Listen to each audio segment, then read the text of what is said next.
이스라엘 모든 지파가 헤브론에 이르러 다윗에게 나와 이르되 보소서 우리는 왕의 한 골육이니이다. 전에 곧 사울이 우리의 왕이 되었을 때에도 이스라엘을 거느려 출입하게 하신 분은 왕이시었고 여호와께서도 왕에게 말씀하시기를 내가 내 백성 이스라엘의 목자가 되며 내가 이스라엘의 주권자가 되리라 하셨나이까 하니라.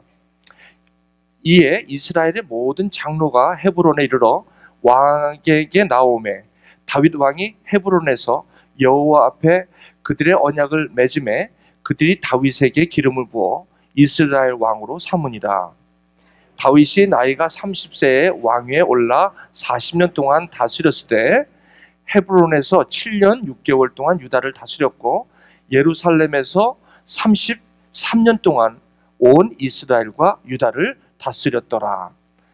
왕과 그의 부하들이 예루살렘으로 가서 그 땅 주민 여부수 사람을 치료하매 그 사람들이 다윗에게 이르되 내가 결코 이리로 들어오지 못하리라. 맹인과 다리 저는 자라도 너를 물리치리라 하니 그들 생각에는 다윗이 이리로 들어오지 못하리라 함이나 다윗이 시온 산성을 빼앗겼으니 이는 다윗성이니라. 그날에 다윗이 이르기를 누구든지 여부수 사람을 치거든 물 깃는 대로 올라가서 다윗의 마음에 미워하는 다리 저는 사람과 맹인을 치라 하였으므로 속담이 되어 이르기를 맹인과 다리 저는 사람은 집에 들어오지 못하리라 하더라.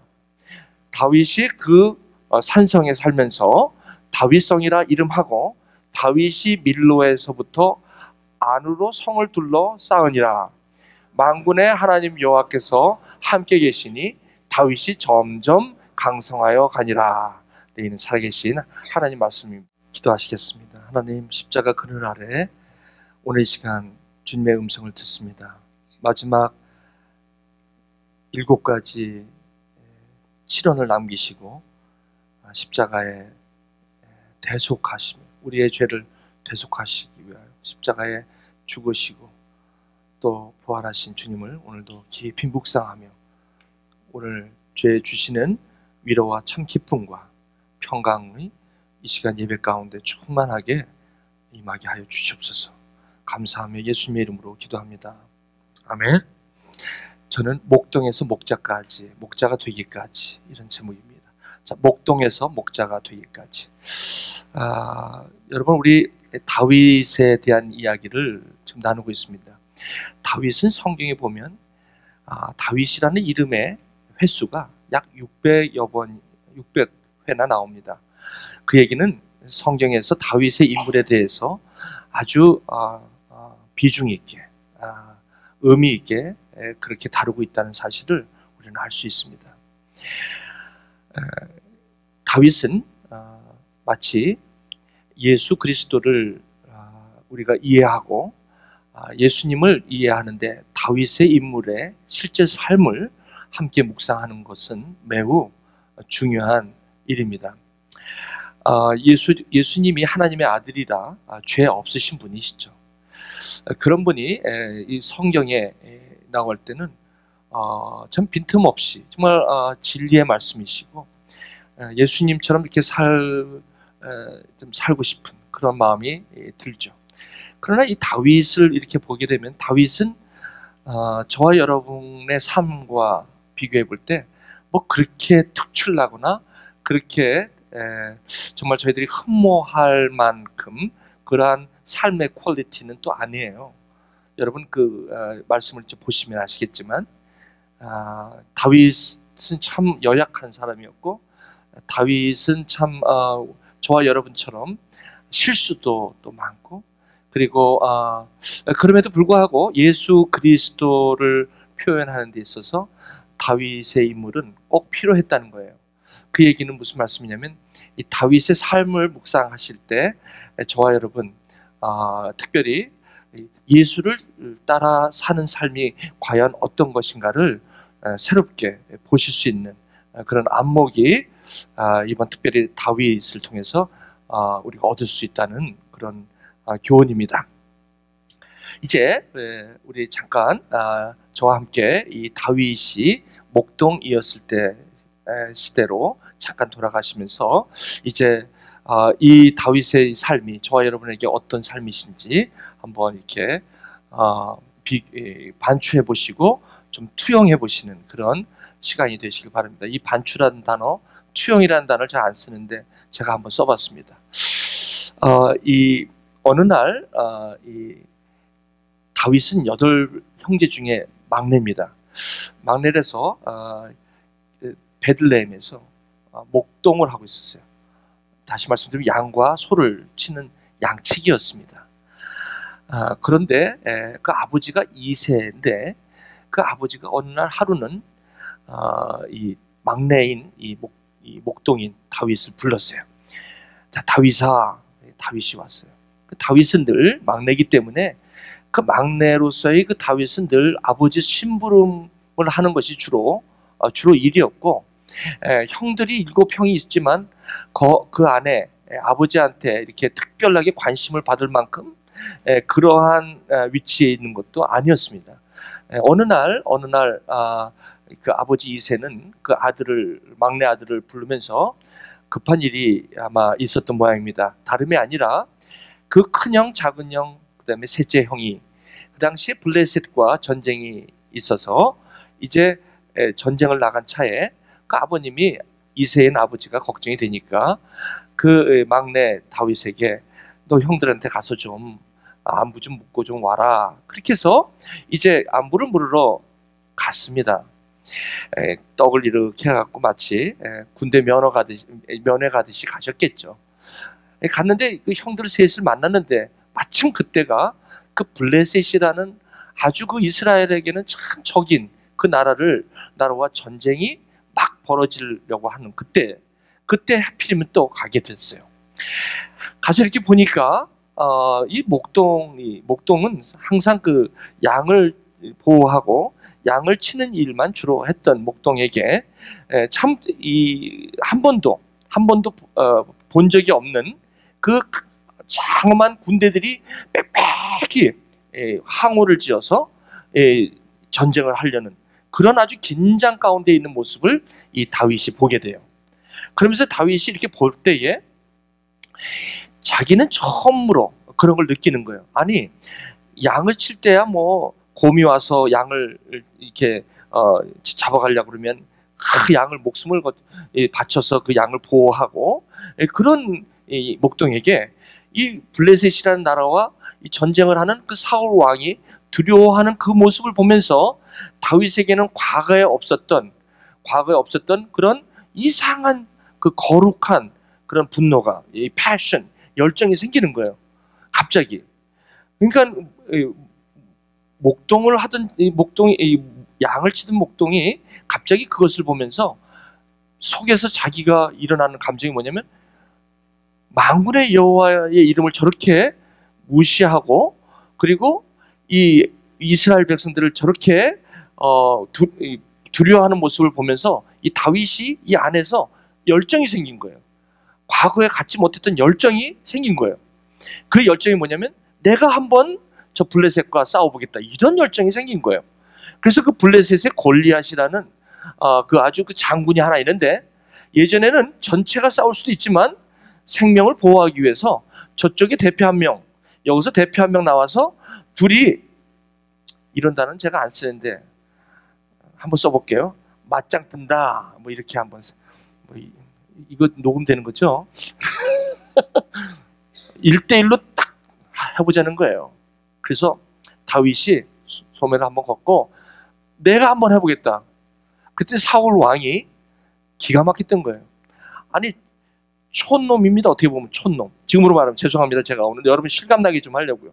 촌에서 온 목동인데 아니 제가 뭘 한다고 여기서 어른이래, 애가 와갖고 저런다, 이렇게 생각을 한 거예요. 근데 참 이 골리앗을 그 물맷돌 5개로 그 패션이, 그리고 그 하나님을 향한 그 아주 좀 어떻게 보면 열정이 그 골리앗을 이기게 돼요. 참, 그런데 이기게 되면 얼마나 참 좋습니까? 온 나라가 헤드라인에 What a David, 이거 제가 그냥 여러분 얘기하는 거예요. 완전 신문에 아주 헤드라인에 나왔어. 목동 다윗이 골리앗을 잡다. 뭐 지금 현재라면 아마 그런 기사가 나오지 않을까요? 그때는 신문이 없었으니까 아마 이 세간에 와우, 다윗 당신이 이렇게 나오니까 사울 왕이 갑자기 나는 천천히인데 다윗은 만만이 돼버린 거예요. 갑자기 다윗이 그냥 떠버린 거예요. 요즘 말로 말하면 떴다. 그러니까 그 사울 왕이 얼마나 그 시기를 하겠어요. 그때부터 다윗이 눈에 들어가지고 다윗이 쫓겨다니는데, 여러분, 이게 이 다윗에게 10년 동안 힘든 삶을 시작을 하게 돼요. 이유도 없이 그렇게 사울 왕이 그렇게 쫓아다니고 죽이려고 하는데 간 곳이 얼마나 많은지 몰라요. 여러분, 그냥 숨으려면 이 이스라엘 가보시면, 저는 안 가봤지만 이 동영상이라든지 이런 요즘 그 여행 그런 일기를 보여주는 데가 있어요. 거기 가면 다 자세히 보여주더라고. 거기서 보면 굴이 많아, 굴. 그 굴에 들어가면 아무도 못 찾겠더라고. 그러니까 이 다윗은 어딜 다니냐면 굴마다, 그 광야마다 돌아다니면서 숨은 거예요. 약 10여 년을. 여러분, 참 목동으로 해가지고 그 거룩한 분노로, 참 어떻게 보면 헤드라인에 나올 정도로 그렇게 인생이 참 어떻게 보면 떴다, 뜬 인생인데, 어떻게 된 게 오히려 그 큰 변화가 이 다윗에게는 오히려 고통을 안는 시간이 돼버린 거예요. 시기를 받게 되고 더 어려운 일을 당하게 되는, 그게 하나의 원인이 되고 말아요. 그래서 10년간을 여기저기 다니는 거예요. 다니다가 어떨 때는 정말 골리앗을 그냥 문맷돌 5개로 그 멋있게 그냥 골리앗을 눕힌 그 다윗이 어느 시기가 됐냐면, 그 사울 밑에서 힘들어하는 400명, 그 마음에 참 어려움이 있고 빚진 자들, 원통한 자들이 다윗에게 온 거예요. 거기 광야에. 아니, 자기도 힘들어 죽겠는데 400명이 몰려오니까, 자기를 보고 몰려왔으니 이 다윗이 얼마나 이게 마음이 급했겠습니까? 그들을 데리고 간 곳이 어딥니까? 광야는 갈 때는 다 가고 400명씩 데리고 있을 광야는 사실 없어요.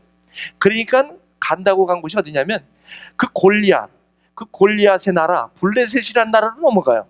거기서 그 아기스라는 그 블레셋 가드 왕인 그 왕에게 조그만한 그 피난처를 하나 받아요. 그게 지난 2주 전에 나눴던 시글락이라는 곳에, 그곳에서 이제 어떻게 보면 피난촌이요, 피난촌. 거기에서 이제 그 400명과 함께 다윗이 생활을 합니다. 거기서 여러 가지 아픈 일들을 많이 경험을 해요. 여러분, 이 세상에 참 이 마음에 상한 자들, 이 원통한 자들, 빚진 자들만 모여 있으니 그 피난처가 얼마나 힘들겠습니까? 아니, 자기도 힘들어 죽겠는데 그런 사람을 또 이렇게 섬기려니까 얼마나 힘들겠습니까? 아니, 목동으로 시작을 했던 이 다윗이 자기도 모르게 이렇게 고난의 삶을 살게 되는 거예요. 그런데 이제 이 고난의 시간을 다 마치고 나니까 이 시글락에 모였던 사람이 이제 400명에서 600명이 된 거예요. 아마 그것도 시글락 교회라는 게 400명 있다가 600명으로 된 거예요. 그러다 보니까 거기서 엄청나게 많은 문제들이 나오겠죠. 그러다 보니까 저기 아말렉, 그 옆에 있는 아말렉, 그 늘 이스라엘을 괴롭혔던 그 민족, 그 당시 도시국가인데, 그 아말렉이라는 부족이 또 그냥 시글락이라는 곳을 그렇게 그냥 가만히 두질 않아요. 그런데 다윗이 이제 자기도 원치 않았던 그런 일이지만 거기 있는 600명을 이렇게 섬기는데 달라요. 이제는 다윗의 마음이 예전의 목동 같지가 않아. 패션과 열정으로만 하는 게 아니라, 이제는 다윗도 그 600명이 그 시글락이 완전히 초토화되었을 때 그 600명을 데리고 그 시글락에 있는 그 유녀자들이라든지 어린아이들을 잡아갔던 그 사람들을 뒤쫓아가면서 다시 그 사람들을 쫓아 올라가는 와중에서도 그 600명이 그 전쟁을 치르고 왔는데도 힘들어하면 그 200명이 그냥 거기에 부솔신에 그냥 있게 하고, 배려를 하면서 한 사람, 이 연약한 사람들을 이렇게 도우는, 그런 다윗의 마음이 목자의 마음이 된 거예요. 그러다 보니까 이 다윗의 마음이 이제는 달라졌어요. 하나님께서 이 10년이라는 세월을 목자가 되기까지 만드신 거예요. 이제는 하나님께 때가 돼서 이 목자의 마음이 다윗이 됐을 때 그 600명을 데리고 이제 어디로 가냐면 이 남유다의 헤브론을 중심으로 왕이 돼요. 참 저는 이걸 보면서 참 우리 목동으로 시작했던, 어떻게 보면 참 정직하고 열정이 있고, 그리고 모든 것을 참 하나님 순수한 믿음으로 시작했던 우리 다윗 목동이 이유 없는 그 급격한 변화, 골리앗이라는 그러한 그 싸움으로 인하여 자기도 원하지 않았던 그런 급격한 변화를 자기 삶 속에 이렇게 경험하면서 왜 이렇게 나한테 이런 일이 오는지도 모를 정도로 이런 삶을 살아가면서 정말 고통 가운데 참 어려운 삶을 살아가요. 그게 그 세월이 10년이에요. 그 10년 동안 있으면서 이제 자기도 이 광야 생활, 피난촌 이런 것에 어느덧 익숙해 있을 때 자기 안에 자기도 모르는 사이에 목자의 마음이 있는 것을 깨닫게 돼요. 자기가 다윗이 목자가 되는 거예요. 그래서 남유다라는 나라가 이제 형성이 되면서 그때 오늘 이 말씀이에요. 근데 이게 무슨 말씀이냐면 이럴 때에 이제 남유다의 왕이 되는데, 즉 시글락에 있던 600명을 중심으로 이제 남유다의 기름 부음을 받은 왕이 되고 말아요. 그런데 또 한 가지는 이 다윗이 이 목자의 마음을, 목동에서 시작했던 이 마음이 이제는 이스라엘 백성들을 위한 목자의 마음을 갖고 있었을 때 바로 어떤 일이 일어나냐면 오늘 말씀, 이스라엘 모든 지파가 헤브론에 이르러, 다시 말씀드리면 무슨 말씀이냐면 북이스라엘 사울 왕 밑에 있었던 많은 그 장로들과 이 백성들이 이제는 남유다의 왕이 된 이 다윗에게 내려온 거예요. 내려오면서 이제 우리는 한 골육입니다. 무슨 말이에요? 이제는 한 나라를 통합하는 거예요. 나라를 통합합시다 라고 얘기를 해요. 그러면서 그 사람들이 뭐라고 그러냐면, 전에는 사울이 있을 때 다윗이 항상 왕처럼 우리를 돌봐줬다 이렇게 얘기를 해요. 그러니까 다윗이 지난 10년 동안 자기네들을 이렇게 돌봐준 것을 이들이 아는 거예요. 알면서 오히려 유다의 왕으로 있었던 다윗에게 내려와서 우리 한 골육이니까 이제 북이스라엘과 남유다가 한 나라로 통일합시다 이렇게 얘기를 하는 거예요.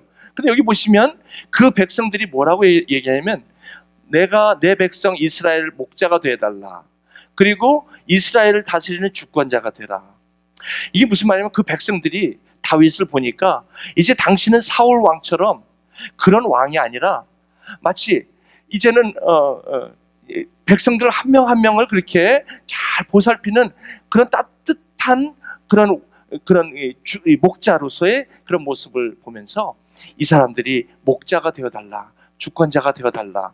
다시 말씀드리면, 당신이 베들레헴에 있을 때, 베들레헴에 목동을 칠 때 지금 한 양을 그렇게 목숨을 다 바쳐서 그걸 보호했던 그 마음처럼 우리도 그렇게 섬겨달라. 그리고 우리나라의 주권자, 하나님께서 허락하신 그런 귀한 이 선한 목자로서의 그렇게 우리를 다스려달라고 얘기를 합니다.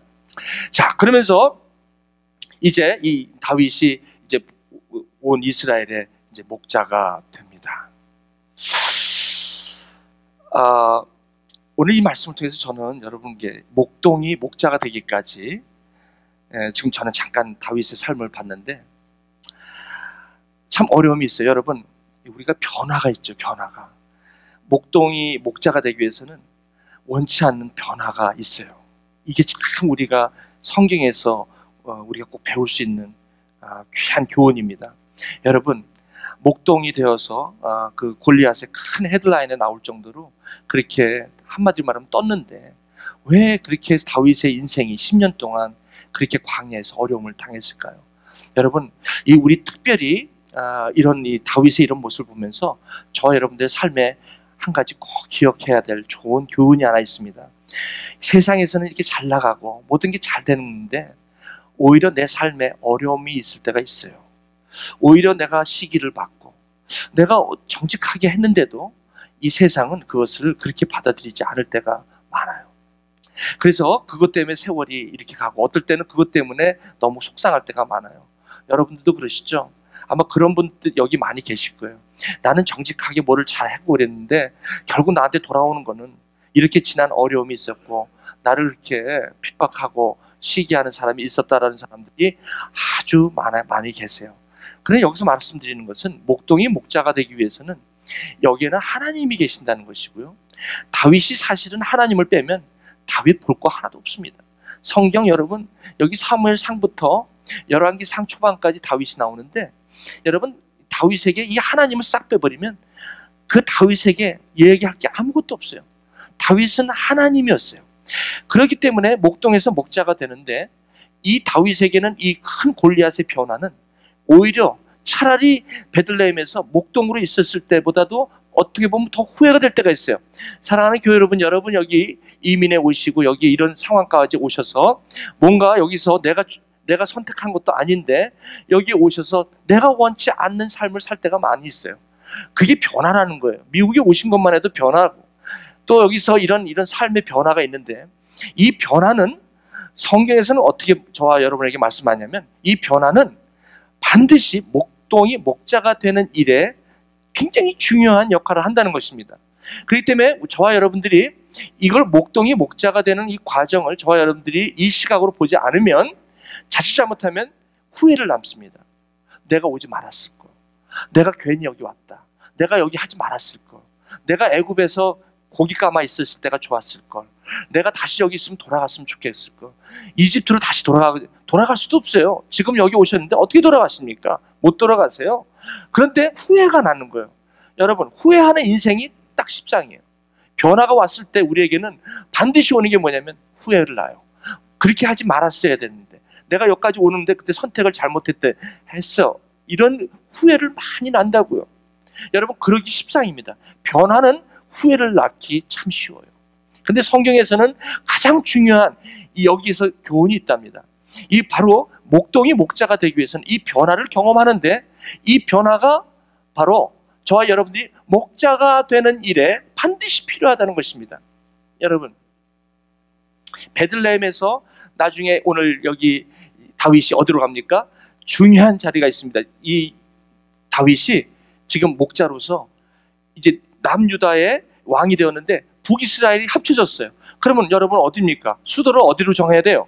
헤브론 있는 남유다를 지금 수도로 정해야 됩니까? 아니면 북이스라엘 사마리아를 수도로 정해야 됩니까? 다윗이 고민이에요. 그래서 다윗이 정한 데가 뭐냐면, 아니다, 잠깐 보실게요. 네, 예루살렘을 정하자. 여러분, 예루살렘을 정하자는 거예요, 수도를. 근데 이 예루살렘이라는 것은 위치적으로 북이스라엘도 속한 곳이 아니고, 또 남유다의 헤브론에 가깝지도 않은 곳이에요. 이 예루살렘은 아예 딱 중간에 있는 이 도시입니다. 그래서 이 예루살렘을 올라가서 예루살렘을 수도로 정하자라고 합니다, 다윗이. 이 이유는 참 중요한, 여기에 목자의 마음이 아주 많이 서려져 있습니다. 여기 예루살렘으로 간다는 것은 거기 원주민이 여부수 사람인데, 이 예루살렘은 지금도 여러분 신문상에 나오지만, 미국이 예루살렘으로 그 수도를 정해놓고 거기에 지금 그 엠베세더, 대사관을 그쪽으로 옮겼죠. 여러분 아세요? 그것 때문에 난리가 났죠. 지금 이 예루살렘은 지금도 역사적으로 이 예루살렘은 굉장히 민감한 지역이에요. 저 때도 마찬가지였어요. 그래서 저곳은 아말렉이나 블레셋이나 주위의 나라들이 예루살렘 저기를 점령한 적이 없어요. 왜냐하면 예루살렘이라는 곳은 지형적으로 너무나도 아주 험악한 곳이기 때문에 저기는 아말렉이나 블레셋 사람도 저 예루살렘은 한 번도 점령해 본 적이 없는 곳입니다. 진짜 지형도 봐도 굉장히 험악한 곳입니다. 그런데 하필이면 다윗이 왜 저기를 수도로 삼겠다고 한 것입니까? 거기에 본 그 다윗의 마음은 이 북이스라엘 쪽에 있는 것도 아니고 남유다 쪽에 있는 것도 아니고, 이 두 백성을, 한 백성이 한 골육인데 이 한 골육을 하나로 연합해야 된다는 생각 때문에 예루살렘 저곳을 선택한 것입니다. 그런데 저 예루살렘은 쉽게 말하면 이런 곳입니다.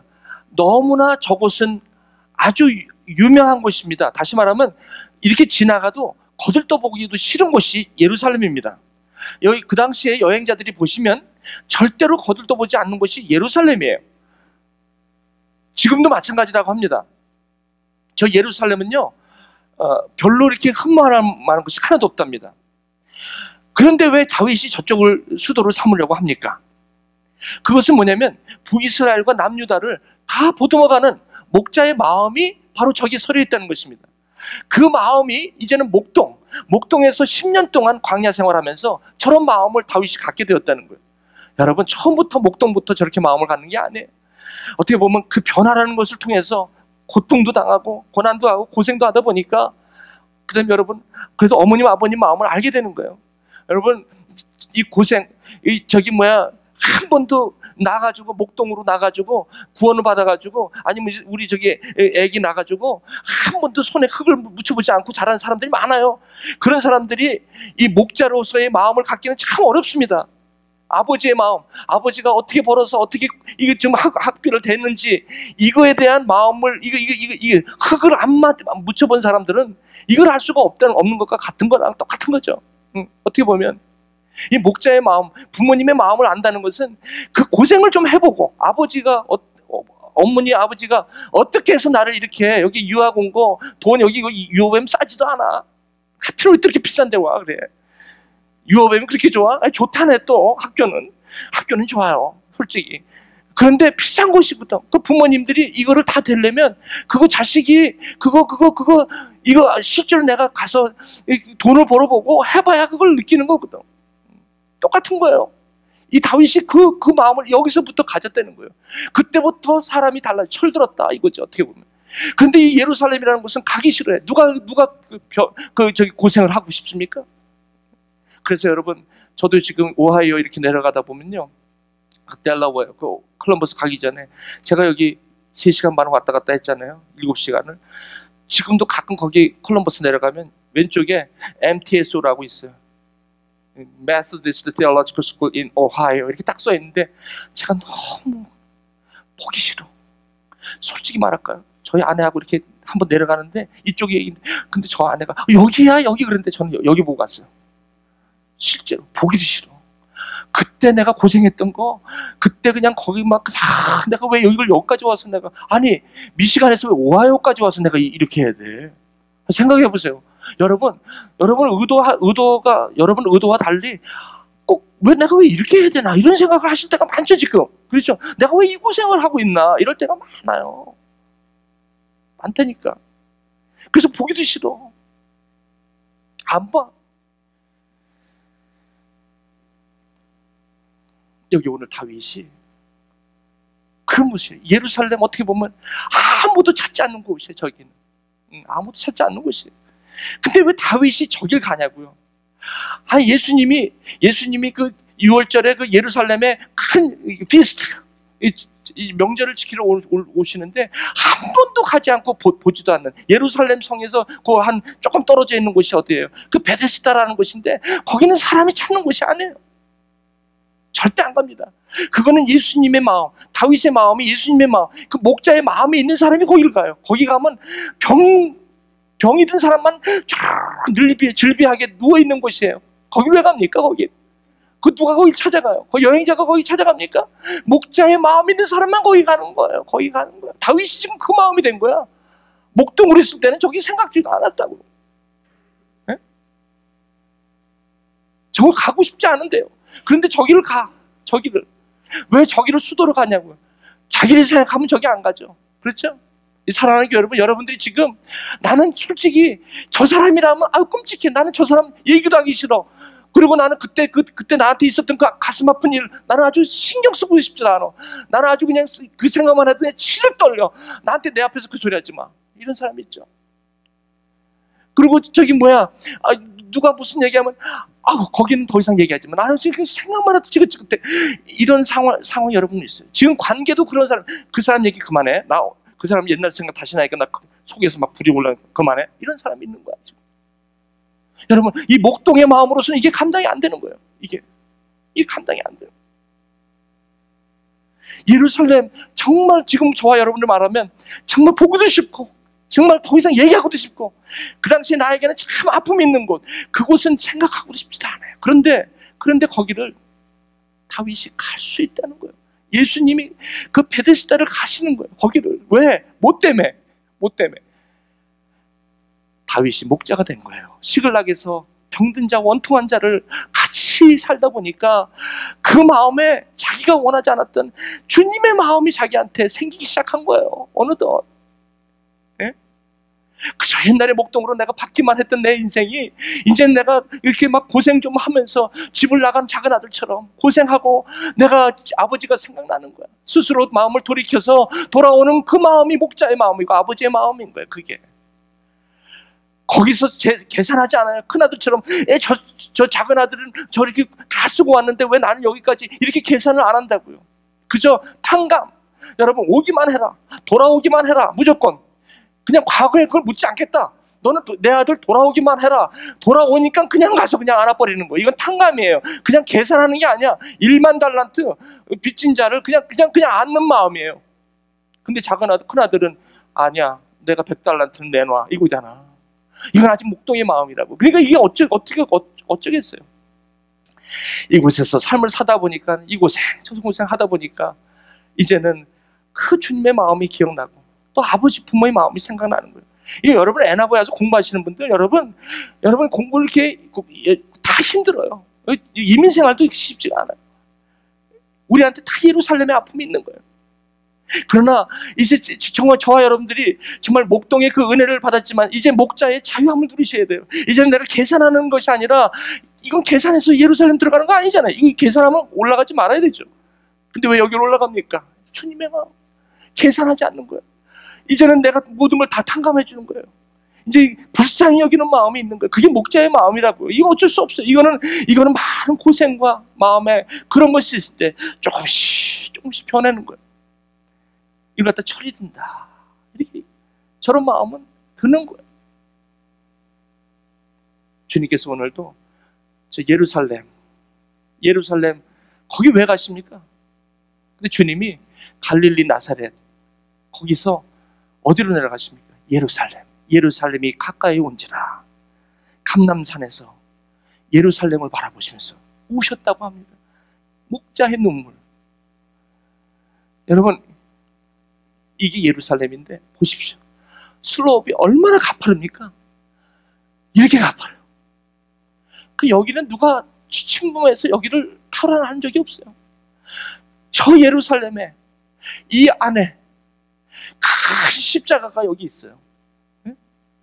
여기 누구든지 안 가는 곳이에요. 지금도 여행자는 여기 안 가요. 절대 안 갑니다. 여기 보세요. 이 슬로브를 어떻게 감당합니까? 전부 져요. 근데 왜 다윗은 여기로 올라갑니까? 바로 누구 때문에? 북이스라엘의 그 사람, 그 아수르에게 BC 722년에 그 받은 상처, 그걸 갖고 가는 사람들, 그 남유다의 그 잃어버린 그 목자를 잃어버린 양, 그런 사람들을 이제 목자는 목동이 아니라 목자로서 그들을 품는 거예요. 계산하지 않는다는 거예요. 여기 계산하면 안 돼요. 여긴 계산하면 올라가지 않아요. 계산 안 나오는 곳이에요, 여기는. 그런데 여기로 올라가는데 참 놀라운 게 뭔지 아십니까? 여기 보시면 기드론 골짜기가 있고요. 그렇죠? 그래서 여기는요, 이 다윗이 늘 여기를 이제 수도로 삼으려고 하면서 고민을 해요. 그래서 뭐냐면 이 고민하는데 다윗이 이르기든 누구든지 올라가면 여기는 다 백발백중 지는 거예요. 그러니까 아무도 안 올라가려고 그러는데 다윗은 여기를 흠모한 거예요. 여기를 어떻게 흠모했냐면 여기를 마치 자기의 명예로 하려고 하는 게 아니라 이렇게 난공불락인 이것을 어떻게 하면 올라갈 수 있을까? 여기 맹인과 다리 저는 자라도 너를 물리친다. 다시 말씀드리면 이 뭐예요? 여기는 그 여부수 사람이 맹인과 다리 저는 사람 형태라도 누구든지 올라오면 이걸 다 막을 수 있다. 이렇게 얘기하는 거예요. 그러니까 저쪽 지역은 올라갈 수가 없는 거고 이길 수가 없는 곳입니다. 근데 다윗은 그 목자의 마음을 가지고 여기 무슨 말이냐면 8절에 보시면 누구든지 여부수 사람을 칠 때는 물 깃는 대로 올라가서 다윗의 마음을 미워하는 자를 해라. 이게 무슨 말씀이냐면 이겁니다. 여기 보시면 양쪽에 기드론 골짜기가 있고 물을 여기서 내가 꼭 끌어올린다고요. 여길 치면 된다는 거예요. 여길 치면 물 깃는 자. 바로 그것을 다윗이 알았던 거예요. 손 하나, 피 하나 안 흘리고 예루살렘을 접수합니다. 뭐가? 목자의 마음이.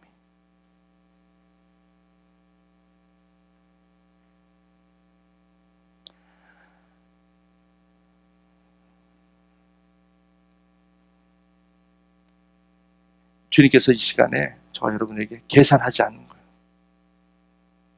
목동으로 우리가 시작했으면 은혜로 시작한 거예요. 그냥 값없이 은혜로 받은 거예요.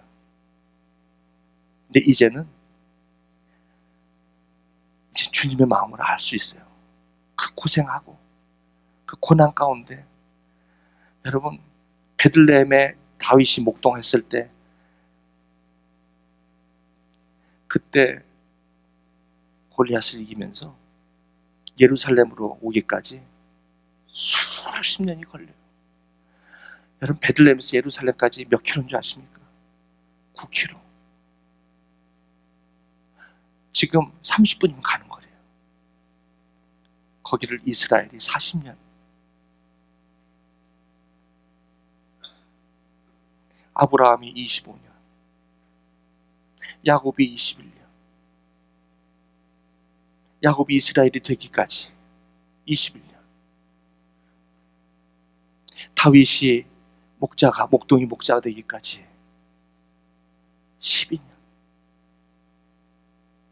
이런 세월이 목동에서 목자가 되는 기간이라는 것입니다. 이렇게 생각하면 저와 여러분 그렇게 속상할 거 없어요. 그렇게 내가 예루살렘에 대한 상처에서 좀 벗어나실 수가 있어요. 하나님께서 저와 여러분들을 왜 그러한 예루살렘의 아픔이 있냐면 그 예루살렘에 우연히 구경하러 갔다가 다윗처럼 구경하러 갔다가 주님이 올라가시는 십자가를 우연히 나 구경하고 가려고 간 거예요. 뭐 예수가 뭐 올라간다고 그러길래 그냥 구경하러 갔다가 그냥 루퍼의 아들 십자가 그냥 네가 지고 가서 지고 그냥 얼떨결에 지고 올라간 거예요. 가보니까 그 십자가를 대신 지고 간 그 아들이 안디옥 교회에 첫 목자가 됩니다. 그 변화가 그 골리앗을 예정 없이 받았던 그 사람이 다윗이 나중에 이스라엘 목자가 돼요. 여러분 오늘 예나보에 여기 우연히 오셔서 지금 힘드세요? 이런 거 기대 안 하시고 오셨다고요? 여기가 여러분의 예루살렘인 것 같으세요 지금? 힘드세요? 여기서 내 눈물도 있고 내가 연태까지 흘린 눈물 중에서 여기서 많이 흘렸어요? 지난 2, 3년 동안 내가 흘린 눈물만 해더라도 지금까지 흘린 눈물보다 많아요 여기가? 여러분 그 눈물은 헛되지 않아요. 오늘 이 말씀을 여러분들과 제가 받으시면 헛된 게 아니에요. 저와 여러분들 주님께서 목자로 만들어 가시는 거예요. 여기를 떠나시는 그날 저와 여러분 안에 언제 이런 마음이 생겼지? 그래도 좀 나아요. 그래도 좀 마음이 열려 있어요. 사랑하는 교회 여러분, 우리 야곱을 다시는 야곱이라 부르지 말고 이스라엘을 하라고 그러잖아요. 예수님도 12살 때 키가 자랐어. 그러나 지혜와 키가 자랐어요. 여기 다윗이 점점 강성해야 되는데 이거는 무슨 뜻이냐면 십자가예요. 이 점점 강성하니라 이 단어는 이거는 포용이 크다, 보폭이 넓다 이런 뜻입니다. 넓게 걸어가는 사람, 크게 포용하는 사람, 이게 목자라고 합니다. 여러분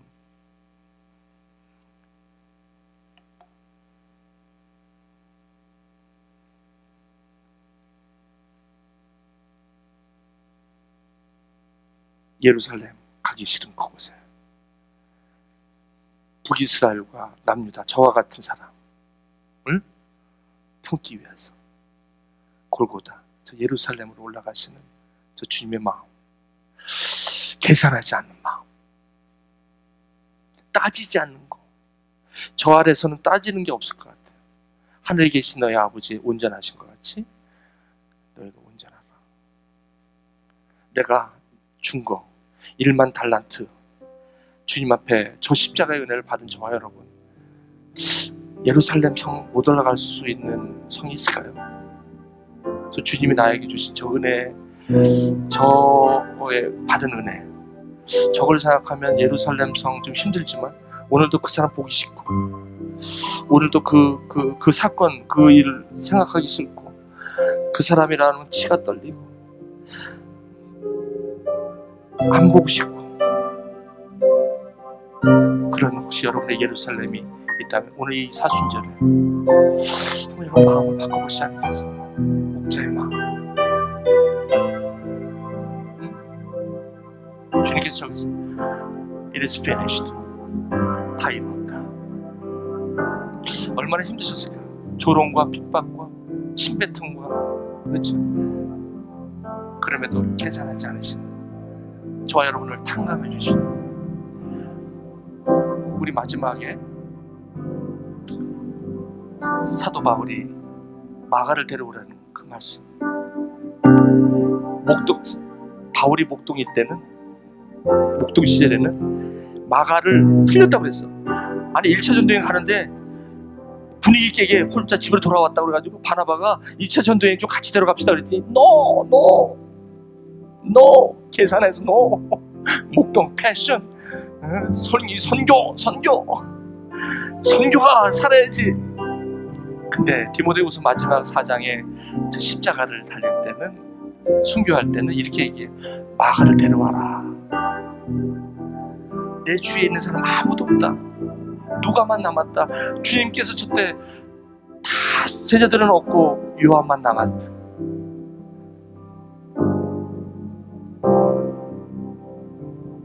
근데 사도 바울이 이래요. 마가 좀 데려와라.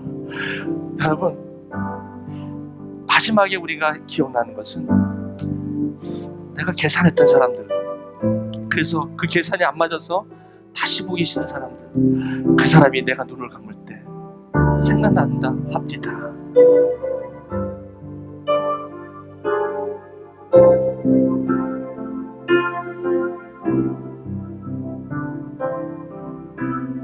기도하시겠습니다.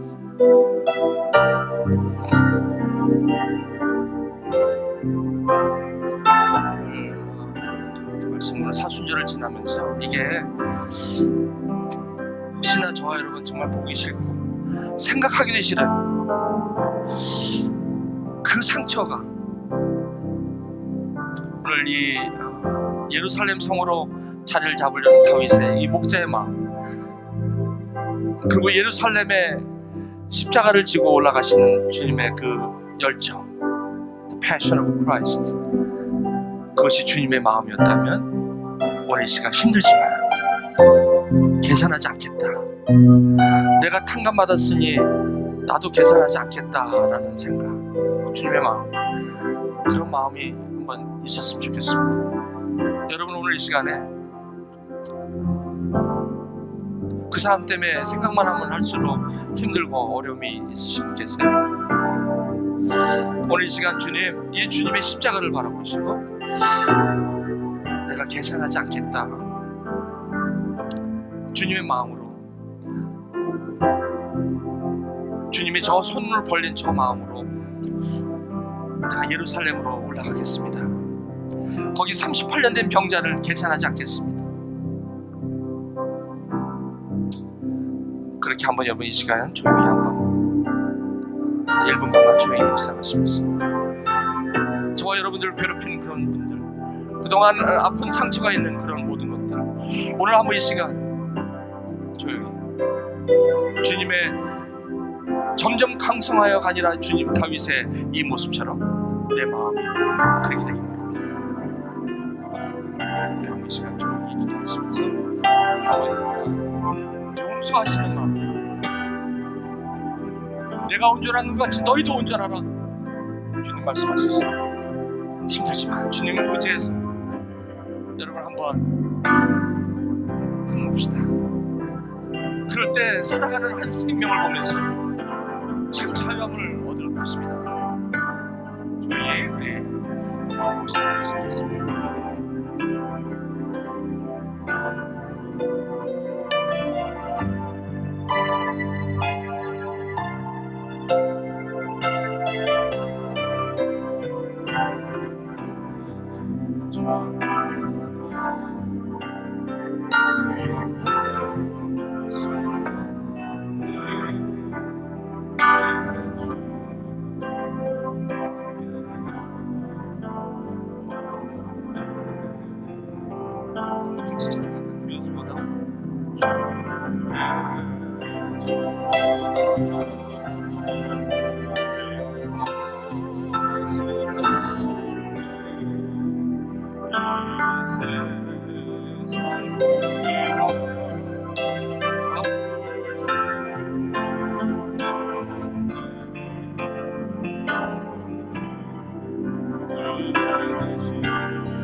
하나님,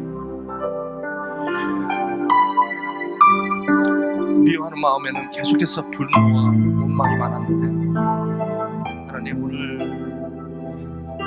목동이었던 다윗이 목자로 변했을 때 예루살렘을 성을 품었던 것처럼 하나님, 오늘 우리 과거에 너무 아픈 상처들, 관계들, 도저히 용서할 수 없는 그러한 이웃들, 하나님, 오늘 예루살렘 성으로 우리도 올라갈 수 있도록 하나님 넉넉한 마음 주시고 주님의 그 나를 사랑한 그 사랑이 아버지 하나님 큰 포용으로 관용으로 나갈 수 있는 그 십자가의 은혜를 주시옵소서.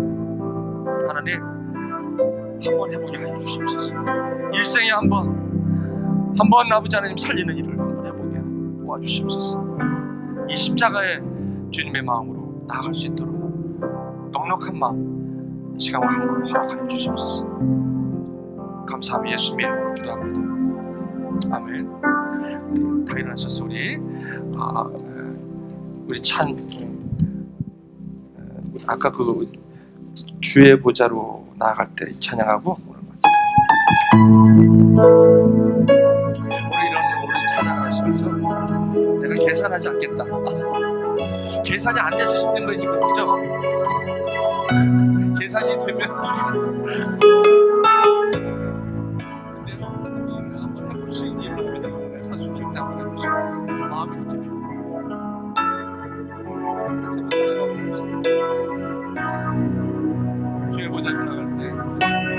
주의 보좌로 나갈 때 자로 나갈 때 어떻게 나가야 할까? 나를 구원한 주의 십자가 그것을 믿으며 가네. 주의 보좌로 나갈 때에 나 영성이 부족하네. 나를 부르신 주의 그 사랑 그것을 믿으며 가네. 자녀 없는 내 힘이라니 오직 예수님의 보혈로 자녀 없는 내 힘이라니 오직 예수님의 보혈로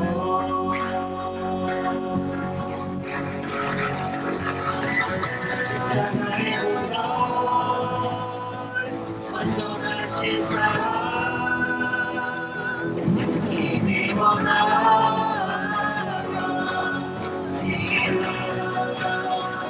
십자가의 보혈 완전하신 사랑 힘입어 예배하니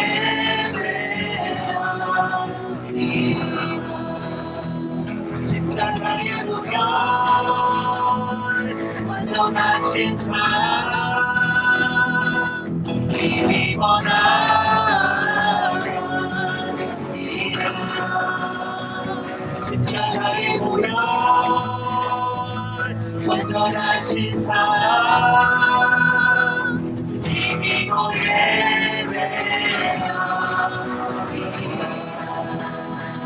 십자가의 보혈 완전하신 사랑 힘입어 나아가니라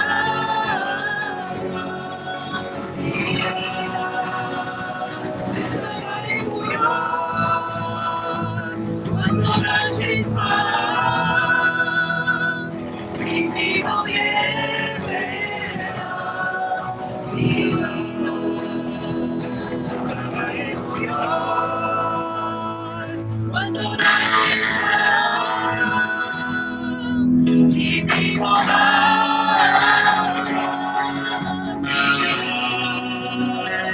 십자가의 보혈 완전하신 사랑 힘입어 예배하니라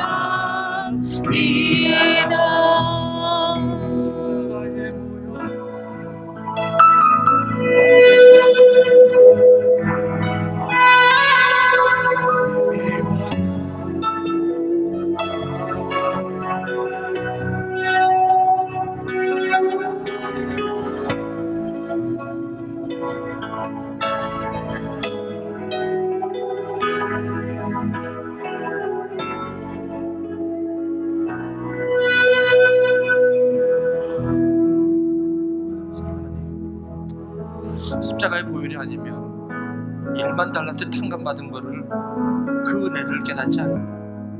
어떻게 아버지는 내가 100달란트 나에게 빚진 자를 용서할 수 있겠어? 죄 용서는 나에게 있는 것이 아니라 주님의 십자가의 보혈에 있음을 깨달으며 하나님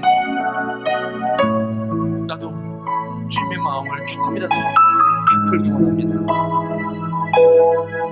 아버지 하나님 오늘 주님 앞에 이렇게 고백하며 우리의 몸을 하나님이 거룩하시고 기뻐하시고